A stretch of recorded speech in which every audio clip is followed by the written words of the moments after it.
नमस्कार दोस्तों, मेरा नाम है प्रदीप चौहान। बात समझनी है तो पूरी सुननी होगी। दोस्तों, आज दिन है रविवार का और इस संडे स्टोरी में विश्लेषण करेंगे दरअसल मनरेगा के पीछे की कहानी की। जी हाँ, वो मनरेगा जिसे अब जी राम जी कहा जा रहा है। दरअसल 5 तारीख यानी सोमवार से कांग्रेस इसको लेके एक देशव्यापी आंदोलन का पहले ही ऐलान कर चुकी है। जगह जगह कांग्रेस इसको लेकर रोष प्रदर्शन करेगी, अलग अलग कार्यक्रम तय है। लेकिन क्या सिर्फ मनरेगा जो हमको दिखाई दे रहा है या हमको सुनाई दे रहा है उसकी कहानी इतनी है कि नाम बदल के जी राम जी कर दिया है, या उसके पीछे कुछ और चीज़ें हैं, कुछ हिडन चीज़ें हैं जो आम लोगों तक नहीं पहुंच रही। किस तरह से इस सरकार ने बड़ी चालाकी से न सिर्फ नाम बदला है बल्कि इस योजना के अंदर बहुत सारी चीज़ें ऐसी भी की हैं जो आम जनता को अभी मालूम नहीं है। शब्दों का हेर फेर कैसे किया गया है, कैसे यूपीए सरकार का जो क्रेडिट चल रहा था, अब भी जब मनरेगा की बात आती थी तो यूपीए का जिक्र आता था, उससे बाहर निकलने की छटपटाहट इसमें दिख रही है। और कैसे आने वाले वक्त में कांग्रेस के लिए ये योजना का विरोध या योजना का नाम बदलना या नई योजना लाना एक ब्लेसिंग इन डिस्गाइज भी हो सकता है, या फिर कांग्रेस के लिए फिर वही एक मुद्दा वैसा हो सकता है कि कांग्रेस मुद्दे उठाती है लेकिन उसको ज़मीन तक नहीं पहुंचा पाती। और क्या अगर कांग्रेस इस मुद्दे को लोगों को समझाने में कामयाब होती है कि दरअसल ये सिर्फ नाम बदलना या योजना बदलना नहीं है, इसके पीछे बहुत कुछ कहानी है, तो उसका कांग्रेस को फ़ायदा होगा। क्या बीजेपी ने इतना बड़ा रिस्क लिया है जिसमें महात्मा गांधी का नाम जुड़ा था, जिस योजना में वो नाम तक हटा दिया? क्या बीजेपी ने इस योजना का बदलने का सोच समझ के कदम उठाया है? इतना बड़ा रिस्क कुछ सोच समझ के लिया है, या उसको भी लगता है कि बीजेपी को भी लग रहा है अब कि शायद कहीं थोड़ी सी मिस्टेक कर दी या जल्दबाजी कर दी? यही चीज़ें समझना बहुत ज़रूरी है कि सिर्फ मनरेगा का नाम बदलना या योजना बदलना नहीं है, कहानी कुछ और है। और उस कहानी को समझने के लिए कोई ऐसा शख्स ही इस देश को या हम सबको बता सकता है जिसने इस देश की राजनीति को पिछले 3-4 दशकों से देखा है, और न सिर्फ बीजेपी न सिर्फ कांग्रेस बल्कि पूरे सिस्टम को बहुत अच्छी तरह से जानता है कि देश की राजनीति चलती कैसे है। तो आज हमारे मंच पर इस देश के जाने माने वरिष्ठ पत्रकार विनोद अग्निहोत्री जी हमारे साथ जुड़ेंगे, जो इस मुद्दे पर हमें समझाएंगे कि जी राम जी और मनरेगा का फ़र्क क्या है और क्यों है। विनोद अग्निहोत्री के बारे में मुझे बताने की ज़रूरत नहीं है, आपने उन्हें बहुत से चैनलों में देखा, बहुत से अखबारों में बड़े बड़े पदों पर रहे, संपादक पद पर रहे हैं और अभी भी काम कर रहे हैं अलग अलग जगह पर, तो उनका परिचय मुझे देने की ज़रूरत नहीं। आपने बहुत जगह उनको देखा है, टीवी से लेकर सोशल मीडिया के चैनलों तक। चलिए, आपको वक्त ज़ाया ना करते हुए सीधा विनोद जी के पास ले चलता हूँ। हाँ तो दोस्तों, जैसा कि आप देख सकते हैं कि विनोद जी हमारे साथ स्क्रीन पर जुड़ गए हैं। विनोद भाई के पास कम टाइम है, इसलिए फटाफट से सवाल पूछेंगे और इन्हें जो है वो अपने चैनल पर आने के लिए धन्यवाद कहेंगे। विनोद भाई, सबसे पहला सवाल तो यही आपसे जानना चाहूंगा कि 5 तारीख से जो कांग्रेस ने एक मनरेगा को लेकर एक देशव्यापी आंदोलन छेड़ने की बात कही है, दरअसल जानना ये चाह रहा हूं मैं आपसे कि कांग्रेस इससे हासिल क्या करना चाह रही है, और सबसे बड़ी बात, हासिल होगा भी कि नहीं होगा? देखिए, कांग्रेस हासिल ये करना चाह रही है, जो कांग्रेस की ओरिजिनल जो जनाधार है उसका, वो मुख्य जनाधार उसका दलितों में है, अति पिछड़ों में है और गरीबों में रहा है। तो मनरेगा की योजना जब आई थी तो उन्हीं को ध्यान में रख के लाई गई थी और एक तरह से काम के अधिकार के रूप में इसको निरूपित किया गया था कि ये ग्रामीण क्षेत्रों में काम का अधिकार है। और इसलिए मोदी सरकार ने भी उसको कंटिन्यू किया, उसकी आलोचना करते हुए भी उसको कंटिन्यू किया, क्योंकि जितने बड़े वर्ग को इस ये योजना रोजगार देती थी, वो उस वर्ग को एकदम से नाराज करना संभव नहीं था उनके लिए। इसलिए इन्होंने इसमें बड़ी होशियारी से कुछ बदलाव कर दिए, गारंटी को मिशन बना दिया। केंद्र सरकार का जो 90% अंशदान था उसको 60% कर दिया, 40% कर दिया उन्होंने राज्यों के जिम्मे, और 25 दिन बढ़ा दिए काम के, और पेमेंट में कुछ कर दिया कि 1 हफ्ते बाद पेमेंट देना पड़ेगा। अब सब दिक्कत ये आ रही है कि गारंटी और मिशन का फर्क समझिए। मिशन होता है वॉलंटरी, स्वैच्छिक। आपने एक मिशन बनाया कि हमको जो है इस सफाई करनी है गांव की, आप जब जितना कर पाए, नहीं कर पाए। गारंटी ये है कि आपने गारंटी दी कि हमको सफाई करनी तो आपको करनी ही पड़ेगी, वरना उसके बदले में हर्जाना देना पड़ेगा।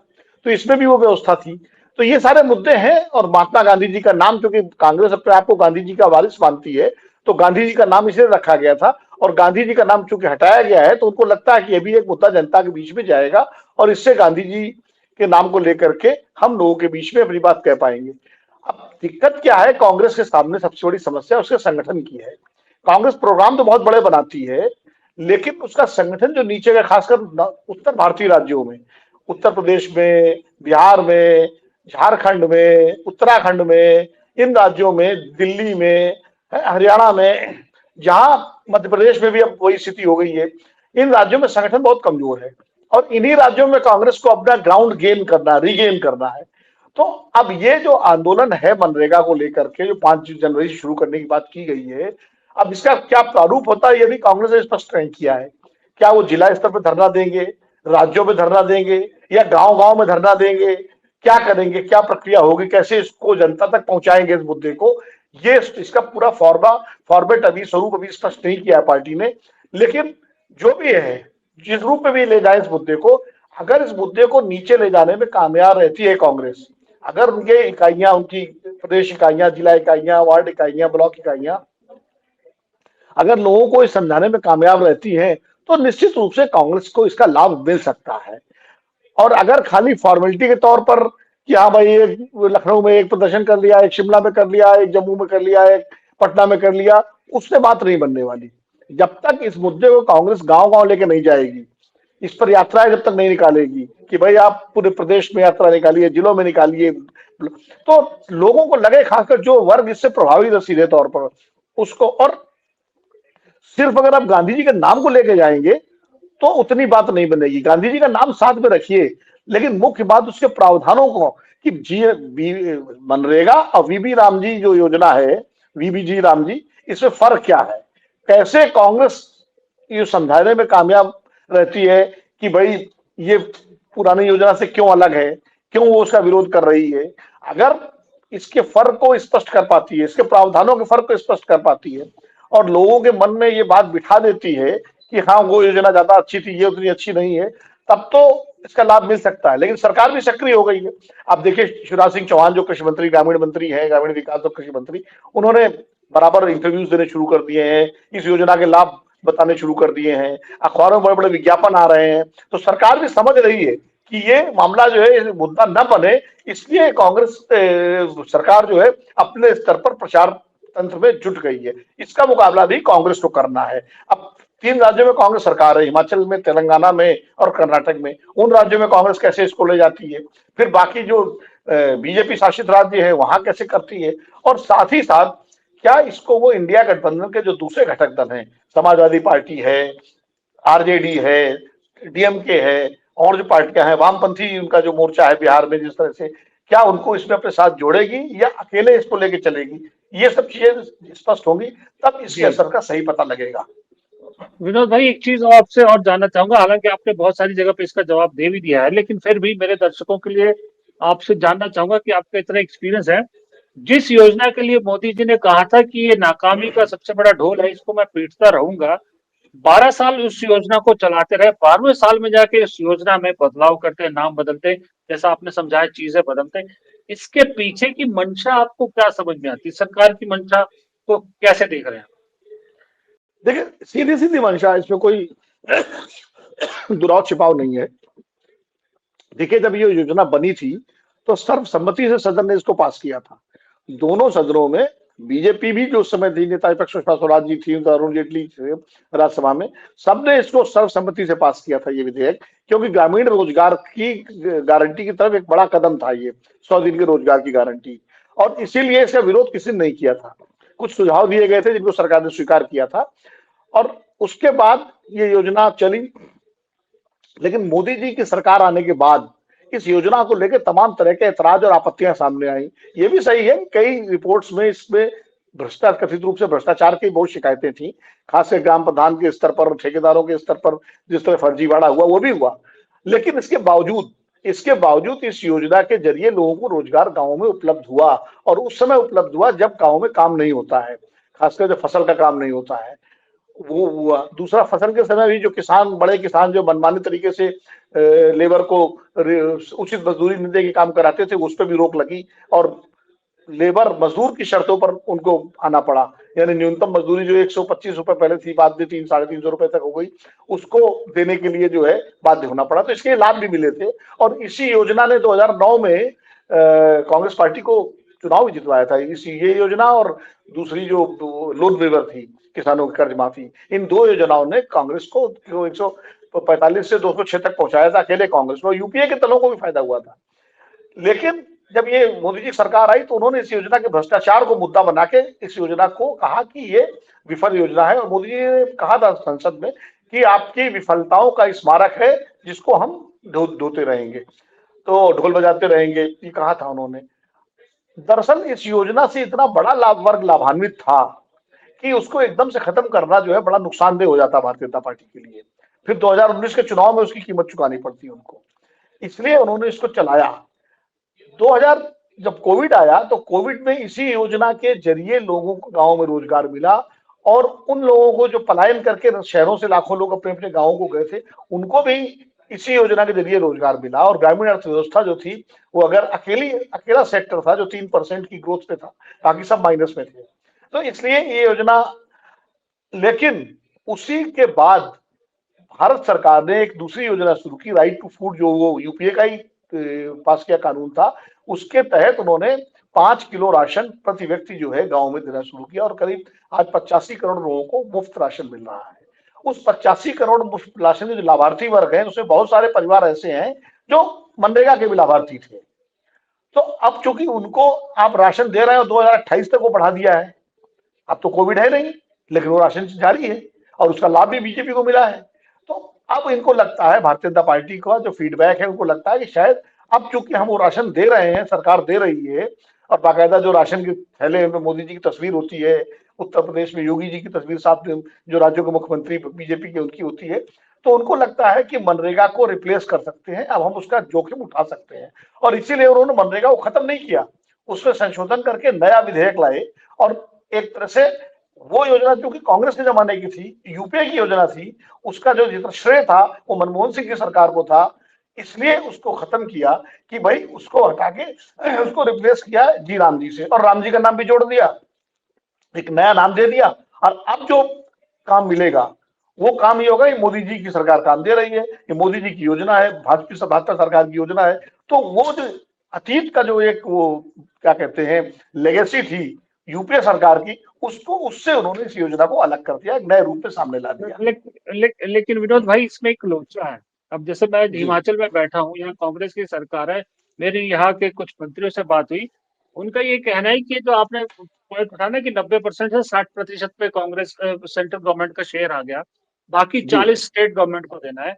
नॉन बीजेपी सरकार में ज्यादातर इतना लोन है कि बहुत सारी जगह पर तो सैलरीज के लिए उनके पास जो है वो पैसा इकट्ठा करना मुश्किल हो जाता है। वो कहते हैं अब ऐसे में 125 दिन के रोजगार का 40% शेयर कहाँ से दे पाएंगे। ये एक बड़ा लोचा है। अब होगा क्या कि बीजेपी शासित प्रदेशों में जो है वो चलेगी योजना, जो बीजेपी शासित नहीं है वहां अब सरकारों की मुसीबत बन गई है। ये भी एक नहीं इसमें नहीं, खेल। बिल्कुल प्रदीप जी, आप सही कह रहे हैं। इसीलिए कई राज्यों ने उसका विरोध भी किया है कि ये फेडरल स्ट्रक्चर जो है उसके खिलाफ है और एक तरह से राज्यों पर अतिरिक्त बोझ है, ये भी कहा गया है। देखिए, कर्जा तो सभी राज्यों पर है, खाली नॉन बीजेपी पे नहीं है। कर्जा जो बीजेपी शासित राज्य हो या नॉन बीजेपी शासित, सभी राज्य भयानक कर्ज में डूबे हुए। 3 लाख करोड़, 4 लाख करोड़, 2.5 लाख करोड़, 2 लाख करोड़ कर्जा लगभग हर छोटे बड़े राज्य पर है।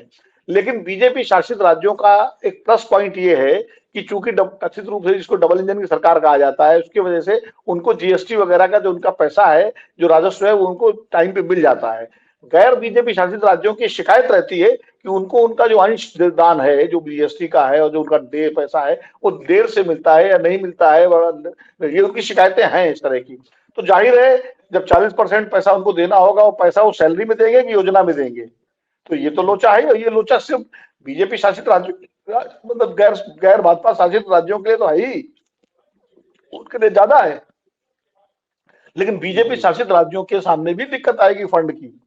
और एक और लोचा है, लोचा ये है कि जब 2 महीने 60 दिन आपने जो मुक्त किया है, जब फसल का टाइम होगा उस समय जो है मनरेगा नहीं चलेगी, ये जी राम जी योजना नहीं चलेगी, तो फिर आपने वही स्थिति कर दी कि जो बड़े किसान हैं, छोटे किसान तो अपने खेत में खुद काम करते हैं, उनको ज्यादा मजदूर लेने की जरूरत नहीं पड़ती, इक्का दुक्का मजदूर लेते हैं वो।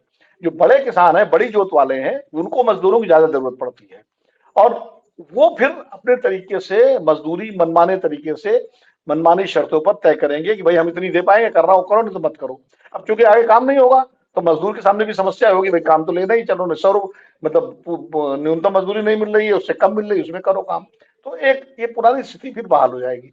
दूसरा, उसमें भी खेतों में एक सीमित सीमा तक मजदूरों को जरूरत होती है। मान लीजिए किसी गांव में 100 मजदूर हैं काम करने लायक योग्य, और खेती के काम में 85 खपाए गए, बाकी 50 क्या करेंगे? ये भी एक इस तरह के कुछ विसंगतियां हैं। तो और ये अगर इन सबको कांग्रेस अगर हाईलाइट कर लेती है, लोगों तक पहुंचा देती है, तब तो ये मुद्दा बनेगा। और अगर कांग्रेस नहीं पहुंचा पाती है, खाली औपचारिकता निभाती रहती है, जो कांग्रेसियों की आदत है, आप जानते हैं कि कांग्रेसी बाराती की मुद्रा में रहते हैं ना, कि राहुल जी आए तो उनके साथ चले आएंगे, प्रियंका जी आए उनके साथ चले आएंगे, फोटो खिंचाएंगे और उसके बाद अपने घर चले जाएंगे। वो राहुल जी और प्रियंका जी ना हो तब भी वो फील्ड में और गांव में और कस्बों में उसी तरह काम करें जैसे बीजेपी के कार्यकर्ता करते हैं, जी तब जी पार्टी खड़ी होती है, जो पहले कांग्रेसी किया करते जी थे। तो ये एक जी चुनौती है विनोद भाई, कांग्रेस के सामने। जी आपके पास क्योंकि समय की कमी है, जाते जाते एक सवाल जी पूछना चाहूंगा, वो थोड़ा इससे जी हटके है, क्योंकि आपने राहुल प्रियंका की अभी बात की। ये रेहान वाड्रा पे अचानक से फोकस क्यों शिफ्ट हो गया? सब लोग रेहान को लेकर इतने उत्सुक क्यों हो गए? अरे भाई प्रदीप जी, इसका जवाब तो मुझसे ज्यादा आपके पास होगा। आपने इतना बढ़िया वीडियो बनाया है प्रियंका जी को लेकर के, कि प्रियंका जी की एंट्री पॉलिटिक्स में किस तरह से होगी, और बड़े विस्तार से आपने समझाया है। तो रेहान वाड्रा प्रियंका जी के बेटे हैं, और जाहिर है अगर प्रियंका जी के आने की जरा भी सुगबुगाहट और जरा भी आहट मीडिया को लग रही है, तो फिर निश्चित रूप से रेहान वाड्रा फोकस और आकर्षण केंद्र तो बनेंगे ही, टीआरपी भी हम्म, मिलेगी। और चूंकि उनकी सगाई अभी हाल में हुई है, पूरा परिवार उसमें शामिल था, उनकी जो एक दोस्त 7 साल से उनके साथ थी, पारिवारिक मित्र हैं वो लोग उनके साथ। तो हमारे यहाँ वैसे भी जो बड़े परिवार, राजनीतिक परिवार या बड़े उद्योग घराने हैं, उनके बच्चों की सगाई शादी हमारे मीडिया की दिलचस्पी का विशेष केंद्र रहते हैं। तो वो भी एक कारण है। जी जी। चलिए ठीक है विनोद भाई, जी थैंक यू, आपने समय निकाला। आपके पास वक्त कम है, पर दोबारा आपसे जल्द मुलाकात होगी। फिलहाल बिल्कुल बिल्कुल आज आपने ये जो मनरेगा और जी राम जी का फर्क बताया, इसके लिए आपका बहुत बहुत शुक्रिया, और उम्मीद करता हूँ जल्द आपसे दोबारा मुलाकात होगी। नमस्कार। नमस्कार।